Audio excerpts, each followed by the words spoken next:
Ever get that feeling like some ideas just stick with you and others, poof, gone? Yeah, totally. We're going to do a deep dive today on sticky ideas, why some succeed and others just totally flop. It's a huge question, right? For everyone, really. Marketers, Yeah, teachers. even parents, yeah. Oh, for sure. Trying to get your kids to, I don't know, clean their room or something. Well, we've got a great source for this deep dive. Made to Stick by Chip and Dan Heath. Okay, yeah, I've heard of that one. They break down the science behind what makes an idea memorable into 6 key principles. 6. Okay, that's manageable. And they use some really interesting examples to illustrate each principle. Like what? Well, they start off with this tale about a kidney heist. A kidney heist? Yeah. You know the one. Guy wakes up in a bathtub full of ice, missing a kidney, and a note to call 911. Oh, right. Yeah, I think I have heard of that. Totally made up, of course, but... When it got your attention. Exactly. It's simple, unexpected, and kind of scary.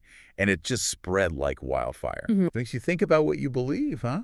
What you hear, what you pass on. Absolutely. It's a good reminder to be a critical thinker, especially in today's world where information spreads so quickly, you never know what to believe. That's for sure. Okay, so principle number 1 for making an idea stick.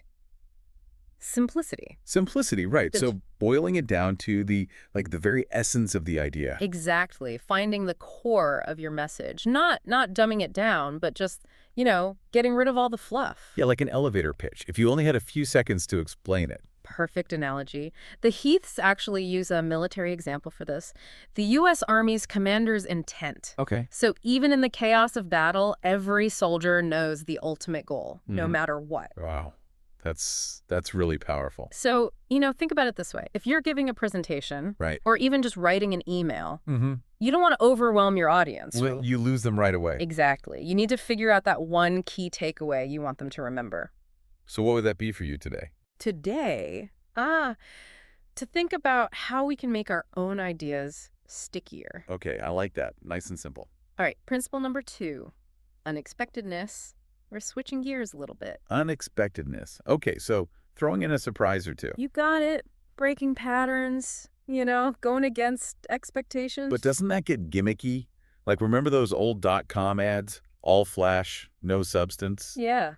All those sock puppets and crazy stuff. Surprising, but meaningless. Exactly. Yeah. So the surprise has to have a purpose. Right. It's got to lead to a deeper understanding. Or like an aha moment. Okay, I'm following you. So not just shock value for the sake of it. Exactly. There are better ways to do it. Like, those Nordstrom employee stories? The ones where they, warm up customers' cars. Yes. Or gift wrap things people bought at other stores. Yeah, those are great. They make you rethink good customer service, for sure. Right. It's like they create this gap in our knowledge. We think we know something. And then, bam, they totally blow our expectations out of the water. And there's actually a theory for this. The gap theory of curiosity. Tell me more about this. Who came up with that? George Lowenstein, a behavioral economist. Interesting. So his theory says our brains are wired to seek out missing information. Okay, that makes sense. So, think about those clickbait headlines. Oh, yeah, those drive me crazy. But I always click on them. Exactly. Because they make you want to know the answer. They tap into that curiosity. So good communicators do the same thing. They make you realize there's something you don't know, which sparks your interest before they even give you the answer. Smart. Like setting a hook. Yes. All right, principle number 3, concreteness.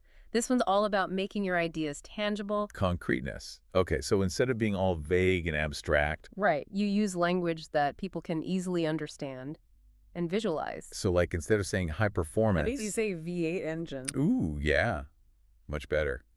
I could practically hear the roar. Exactly. Concreteness helps us understand, remember, and even coordinate. Okay, so less talking in the clouds. More down-to-earth language. And the Heaths give a great example of how Asian teachers often use this principle to teach math. Okay. They start with, hands-on examples. Yes, real-world scenarios before they get into the abstract stuff. So you build a strong foundation first. Exactly. Makes you think about how we can use more concrete language in everyday life. To get our point across. Absolutely. It's not just about teaching. It's about any kind of communication. And it helps those ideas really stick in your mind. Now, let's move on to principle number 4, credibility. This one's about making your ideas believable. Credibility. Okay, that makes sense. You need people to trust what you're saying. Right. And the Heaths talk about a few different ways to achieve this. Like what? Well, you can use external sources like experts or statistics. So those are pretty standard. Yeah. But you can also use vivid details. Oh, okay. So like really painting a picture with your words. Exactly. And then there's the Sinatra test. The Sinatra test. Yeah, have you heard of that? It's like, if you can make it there, you can make it anywhere. Oh, I get it. So if your idea works in a really tough environment, Then it must be legit. makes sense. So what are some examples of like really credible ideas? Remember that story of the researchers who discovered that ulcers are caused by bacteria? Remind me. Barry Marshall and Robin Warren? They actually won a Nobel Prize for it. Wow. Mhm. But their idea, at first, it didn't have a lot of credibility, did it? No, not at all. No one believed them. Because it went against everything people thought they knew. That's pretty common with scientific breakthroughs, right? Yeah. And, get this, to prove his point, Marshall actually drank a beaker full of the bacteria. Whoa. He put his stomach on the line for that one. He did, and it worked. But sometimes credibility comes from unexpected sources. Like, the Heaths talk about anti-authorities. Anti-authorities. Okay, what's that about? So these are people who might not be experts in the traditional sense, but they have firsthand experience that makes their message credible. Okay, so not a doctor or a scientist, but someone who's actually been through it. Exactly. Like, remember the Truth anti-smoking campaign? They used real teenagers, not actors, to talk about the dangers of smoking. Oh yeah, those ads were powerful. They felt really authentic. And they resonated with people because of that authenticity. You're more likely to believe someone who's been there, done that, right? Exactly. All Okay. right, ready for principle number 5? Hit me with it. Emotions. It's all about making people care. Okay, so tugging at the heartstrings a bit. You got it. Because emotions are what drive us to action. Makes sense. But how do you do that? Well, the Heaths warn against getting stuck in what they call Maslow's basement. Maslow's basement. Yeah. So it's like, focusing only on basic needs, like food and shelter. Okay, I see. Those are important, but there's more to life. Exactly. To really motivate people, you need to tap into those higher level needs, like belonging, esteem, even self-actualization. For connecting with people on a deeper level. Yes. And guess what's a super powerful tool for evoking those emotions? Stories. Ding, ding, ding. We've reached our final principle. Stories. Man, we could talk about stories all day. I know, right? But before we dive into that, Sure. I'm curious, what are your initial thoughts on the principles we've covered so far? Let me see. I think that what strikes me is that this isn't about manipulation, really. It's not. It's about, like, understanding how to communicate effectively and connect with people on a real level. Yeah, I agree. It's making sure your message actually resonates, that it stays with people. I love that. So true. All right, let's dive into the wonderful world of stories. Stories, right? They're like how we understand the world. Yeah, how we share knowledge. Inspire action. I love that the Heath brothers call them, what is it? Flight simulators for the brain. Yes, because they let us experience things without actually having to go through them. Exactly. We learn from other people's mistakes. Their successes. For stories, right. It's amazing. And they can make complex ideas easier to grasp, more memorable. Totally. Remember earlier we talked about the curse of knowledge? Yeah, where experts get so caught up in the details. They forget how to talk to normal people. Right. They use all this jargon. Stories can help with that. For sure. Stories bridge that gap Mm. because they appeal to our emotions. Our experiences. And they bring those ideas to life, make them feel real. The Heaths actually use a great example of this. Southwest Airlines. Oh, interesting. Their CEO, Herb Kelleher, was a master storyteller. I didn't know that. And he really embodied all these principles we've been talking about. Okay, give me an example. He famously said, "We are the low-cost airline." Simple and to the point. Exactly. Easy to remember. And he actually backed it up, right? With concrete actions. Like refusing to serve meals on flights. Yeah, I remember that. It was a little unexpected. But it reinforced their commitment to, low costs. Made them different from all the other airlines. Right. And it's not just about what he said. Kelleher also created this culture of fun Okay, I see where you're going with this. among Southwest employees, which then, translates into a positive experience for passengers. Yeah. Those friendly flight attendants, the little jokes they tell. It's all part of the brand's story. It's like it's built into their DNA. So you see, stories can be woven into a company's culture. Their identity. Creates a sense of connection. Belonging. Yeah. And speaking of storytelling, Okay. the Heaths also talk about how important it is to recognize naturally sticky stories. Like out in the wild. Yeah, the stories that are already out there. And they suggest looking for stories that fit into 3 basic plots: Okay. What are they? challenge, connection, and creativity. Hmm. Interesting. So the challenge plot is all about overcoming obstacles. Okay. So like the classic David and Goliath story. Yes. Or the story of Jared from Subway. Oh, yeah, he lost all that weight. Right. These stories inspire us because they show that anything is possible. You know, if you put your mind to it. Then there's the connection plot. Okay, that sounds heartwarming. It is. It's about building relationships, bridging divides. So like Romeo and Juliet. Yes, the ultimate love story. Or The Good Samaritan. Perfect example. These stories remind us of the power of human connection. Empathy. Right. And then we have the creativity plot. Creativity. So this is about Innovation, breakthroughs. like the apple falling on Newton's head. Exactly. Or the invention of the Post-it note. Oh, I love that story. From a failed experiment. Right. These stories celebrate creativity and ingenuity. So it's like 3 different lenses to view stories through. Yes. And these plots are universal, you know? Timeless. They tap into those core human experiences that everyone can relate to. It makes you wonder how many other plots are out there. It does. And I think it's important to be aware of these patterns. Not just when we're telling stories. But also when we're reading them or watching them or just encountering them in our everyday lives. It helps you like filter out the noise. Focus on the good stuff. So speaking of filtering out the noise, the Heaths also talk about stories as powerful tools for, Organizational change. yeah, that's it. Like getting everyone on board with a new idea. They highlight the work of Stephen Denning, Oops. who used storytelling to promote knowledge management at the World Bank. Interesting. He told this story about a health worker in Zambia Okay. who used the bank's online knowledge base. To solve a problem. Yes, a really critical problem. That's a great way to show the value of something, you know? Make it concrete. Yeah. It's not just this abstract concept anymore. Right. It's a tool that can actually save lives. Denning calls those springboard stories, right? He does. Stories that help people envision a better future. And inspire them to take action. It's like a glimpse into a world where things are different. Where problems are solved, goals are achieved. And you're invited to be a part of it. Makes you think about how we can use stories in our own workplaces, right? Absolutely. To inspire change, innovation. Instead of just throwing data and statistics at people. Yeah. Tell them a story. About how a new process helped a team. Or how a new product really made a difference for a customer. Because stories bring those dry facts and figures to life, don't they? They do. And they help people connect with the why.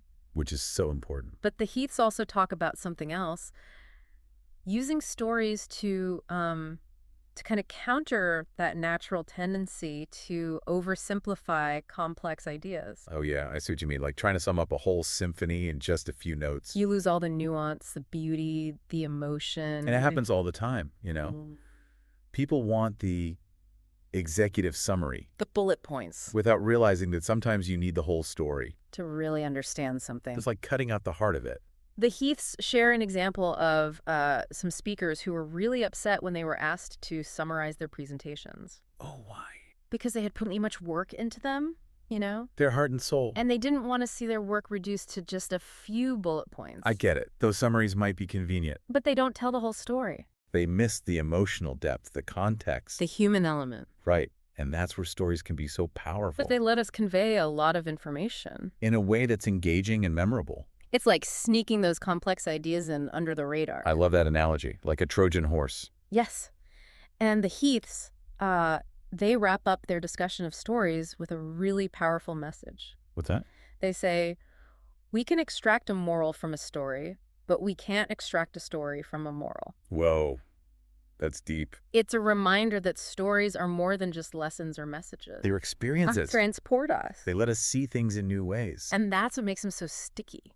Now, before we move on to the practical stuff, Okay. I want to ask you, what's resonating with you the most about this whole idea of stories? That's a good question. I think what really stands out to me is how stories can help us connect with people on a deeper level. Yeah. They allow us to share our experiences, build empathy, create a sense of shared understanding. Especially in today's world. Yeah, where it's so easy to feel disconnected. Exactly. I love that. Stories as a bridge, right, to combat that disconnect. So we've covered a lot, huh? 6 principles of stickiness, the power of stories. But how do we actually use this in real life? Well, the Heaths, they give us this handy little checklist. Okay. They call it SUCCESS. Stands for simple, unexpected, concrete, credible, emotional, and story. Success. Easy to remember. Right. And it's not just about checking boxes, right? Yeah. It's about using these principles as like lenses to look at your ideas through. I like that. So like a toolkit for making any message more effective. Exactly. So let's say you're, explaining a project to your team at work. You could use the concreteness principle. Ditch the jargon, use examples everyone understands. Yeah, that makes sense. Paint a picture for them. Right. And if you're struggling to get people on board with your idea, Buy in. yeah. Think about the credibility principle. Okay. How can you back up your ideas with data, evidence, maybe even a story? From someone people trust. Yes. You've got to build that trust. And don't forget about emotions. If you want people to really care, you got to connect with them on a deeper level. Absolutely. And the Heaths actually share a great example of this in the book. Floyd Lee. Oh, who's that? He managed a military mess hall in Iraq. And he turned it into like this oasis for the soldiers. An oasis in the middle of a war zone. Yeah. It became this place of comfort, connection. Wow. That's incredible. But it wasn't just about the food. It was about creating a sense of community. Normalcy. Yeah. He put up decorations, had his staff wear chef hats, even served meals on tablecloths. With tassels. Yes. He understood the power of those little So details people feel good. to lift their spirits. Even in a tough environment like that. Exactly. That's really inspiring. It is. And it reminds me of another point that Heaths make about being mindful of the curse of knowledge, Oh, yeah, we talked about that earlier. where we assume everyone knows what we know. It's so easy to fall into that trap. It is. But by applying these principles, we can bridge that gap. Make our ideas accessible to everyone. Yeah, no matter their background. It's all about finding that common ground, right? Absolutely. So as we wrap up this deep dive into Made to Stick, Okay. what's the one thing you want our listeners to remember? I think it's that sticky ideas, they're not just about persuasion. It's bigger than that. Yeah. It's about making a real difference, Okay. Sharing knowledge, inspiring action, creating a world where ideas can truly have an impact. Beautiful. And remember, this is just the beginning. Go check out the book. Made to Stick by Chip and Dan Heath. It's full of insights and inspiration. It'll change the way you think about communication, I guarantee it. Thanks for joining us on this journey into the world of sticky ideas. We hope you've learned something new and are excited to, put these principles into practice. The world needs your ideas So make them stick. and make a difference. That's it for this deep dive. Until next time.